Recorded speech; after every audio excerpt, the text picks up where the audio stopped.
Hi అండి అందరికీ carrot soup చేసుకుందాం వచ్చేయండి. కావాల్సినవి క్యారెట్స్, కొత్తిమీర, మిరియాల పొడి, బటర్, ఉప్పు, వెల్లుల్లిపాయలు, కాస్త చిల్లీస్. క్యారెట్ని మంచిగా పేస్ట్ చేసుకోవాలి, మిక్సీ జార్లో వేసేసుకుని మంచిగా బటర్ వేసుకోవాలి. ప్యాన్ పెట్టుకొని తర్వాత కచ్చా పచ్చగా దంచుకున్న వెల్లుల్లిపాయలు ఇవి చక్కగా వేయాలి. తర్వాత పచ్చిమిర్చి కాస్త పేస్ట్ కోసం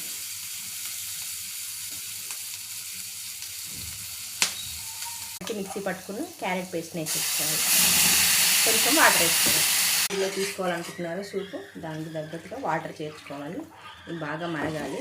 మరుగుతున్నప్పుడు ఉప్పు వేసుకోవాలి తగినంత, పెప్పర్ పౌడర్, అండ్ దింపేటప్పుడు కొత్తిమీర వేసుకుంటే చక్కటి వేడి వేడి సూప్, క్యారెట్ సూప్ రెడీ. చక్కగా వాతావరణం చల్లగా ఉంది కదండి. ఈవినింగ్ టైంలో కానీ మార్నింగ్ టైంలో కానీ తీసుకోవచ్చు. పిల్లలకు కూడా చాలా బాగుంటుంది.